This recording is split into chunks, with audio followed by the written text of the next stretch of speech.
안녕하세요. 김태훈의 현명한 투자자 방송 시작하겠습니다. 오늘은 에코플라스틱에 대해서 좀 말씀을 드리겠는데요. 이 업체는 현대차와 기아의 범퍼와 또 콘솔 등을 납품하는 대표적인 그 차량 경량화와 관련된 회사입니다. 이 회사가 주로 생산하는 게 범퍼와 콘솔, 그다음에 스트림류 같은 건데요.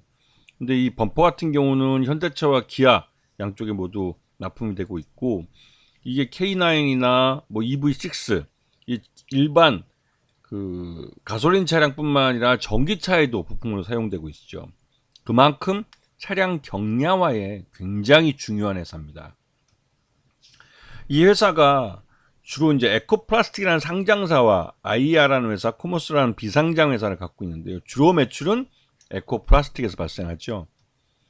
이 회사의 지난 3분기 실적 기준으로 봤을 때 작년 동기 대비해서 물론 늘어났습니다. 7,533억 작년에 매출을 했다면 올해는 3분기 때 8,868억을 매출을 했죠. 그리고 영업이익도 작년에 93억에 불과했지만 올해는 278억이나 발생했습니다. 그리고 순이익도 작년에 118억, 올해는 201억, 거의 더블 났죠. 그만큼 현대차와 기아의 판매율이 굉장히 개선됐고 굉장히 좋았다는 의미이기도 합니다. 그리고 이 회사의 최대 주주는 서진 오토모티브라는 회사로 이 회사가 28.98%를 갖고 있는데요. 30%보다는 소폭 줄어든 상태죠. 그래서 향후에 실적이 좋아지면 자사주 취득과 소각을 할 가능성이 높다고 생각되는 부분입니다. 그래서 서로 서진 오토모티브의 이 지배율, 그러니까 이 지분을 30% 이상으로 가져갈 가능성이 높다는 거죠. 자, 이 회사의 지배 구조를 보시게 되면 최대 주주가 서진 오토모티브를 지배하고 서진 오토모티브를 통해서 에코플라스틱과 그 밑에 계열사들을 지배하는 이런 구조를 갖고 있고, 상장사는 에코플라스틱 딱 하나죠.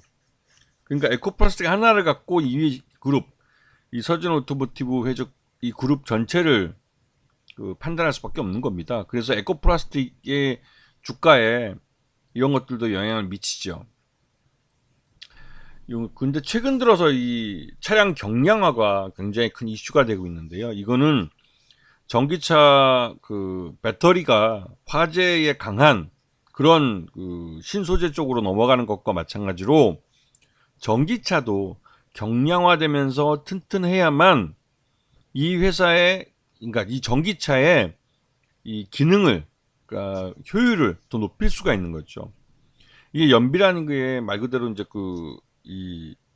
뭐 한 번 기름을 넣을 때 몇 킬로를 갈 수 있느냐 이것처럼 이 전기차 배터리의 무게가 굉장히 무겁기 때문에 그 무거운 무게에도 불구하고 얼마만큼의 이 자동차가, 전기 자동차가 한 번 충전으로 얼마만큼 거리 갈 수 있느냐, 이런 의미에서의 연비를 따질 수밖에 없는 겁니다.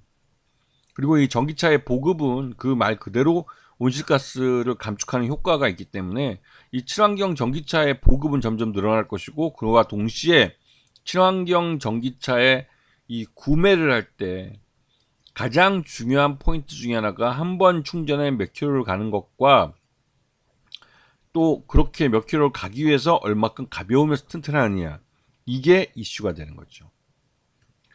자, 지금 에코플라스틱은 유상증자를 준비하고 있습니다. 그 가장 대표적인 이유가 미국의 지금 현대차와 기아가 조지아주에 공장을 짓고 있는데, 이 전기차 공장에 직접 이 부품들을 납품하기 위해서 미국 현지에 공장을 짓고 있습니다. 이게 차입금이 2,549억이나 되는데요. 이번에 자체 자금으로 500억을 마련했고 차입으로 1,730억을 했습니다. 근데 차입이 1,730억이라는 건 그만큼 이 금리 부담이 비싸지기 때문에 수익성을 갉아먹게 되는 거죠. 그래서 그나마 유상증자로 270억을 마련할 수 있어서 다행이었는데, 이 에코플라스틱의 미국 법인이죠. 미국 공장의 매출 추정치를 보시게 되면 생산 대수가 늘어날수록 매출 외형이나 영업이익도 급격하게 늘어나는 걸 볼 수가 있습니다. 그리고 이번 유상증자에서 이 청약이 그 일반 그러니까 그 주주 배정을 하고 그 이후에 실권주가 발생한 것에 의해서 일반 배정을 한 거기 때문에 이 목표 금액은 다 마련이 됐습니다. 유상증자 성공한 거죠. 그리고 이 실권주도 34만 주밖에 발생 안 했기 때문에 이게 거의 대부분 다 주주 배정으로 소화가 된 걸 의미하기도 합니다. 그만큼 에코플라스틱이라는 회사에 대한 일반 투자자들, 기존 투자자들의 신뢰가 매우 높은 그런 회사라는 뜻이죠. 자, 이 회사가 그런데 올 연초에 8,153원 최고가를 찍고 나서 그 이후로 3분기 때까지 계속 주가가 흘러내렸습니다. 그 이유는 현대차와 기아가 3분기 때 전기차에 대한 이 재고 조정에 들어가면서 전반적으로 좀 마진이 높고 그런 수량도 많은 그런 쪽에서 에코플라스틱은 좀 손해를 본 거죠. 그럼에도 불구하고 실적은 작년 동기와 대비해서 꾸준히 증가하고 있는데요.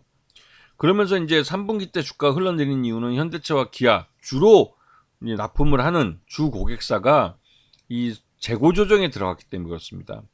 현대차와 기아는 매 3분기 때마다 이 재고 조정을 합니다. 여름 휴가를 보내고 나서 그 다음에 공장을 멈추고 또 수리할 건 수리하고 하는 식으로 해서 3분기 때 주로 재고 조정을 많이 합니다.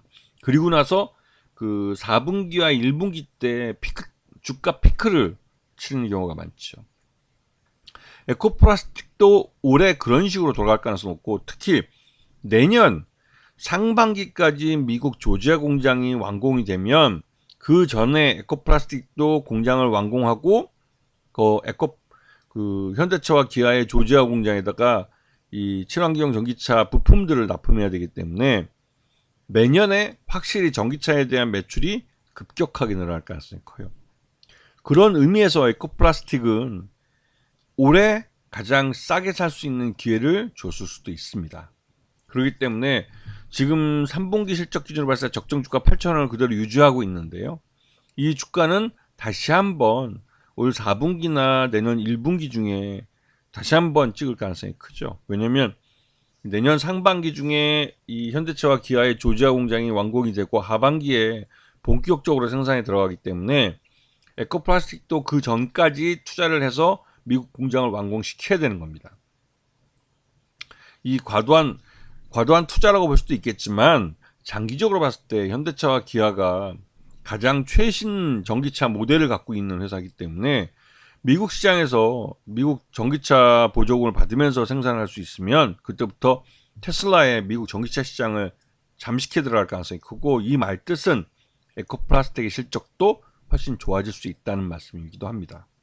이런 부분들을 잘 이해하시고 이 종목에 대해서 공부해 보시면 좋은 타이밍을 잡으실 수 있을 겁니다. 자, 오늘 방송 여기서 마치겠습니다. 감사합니다.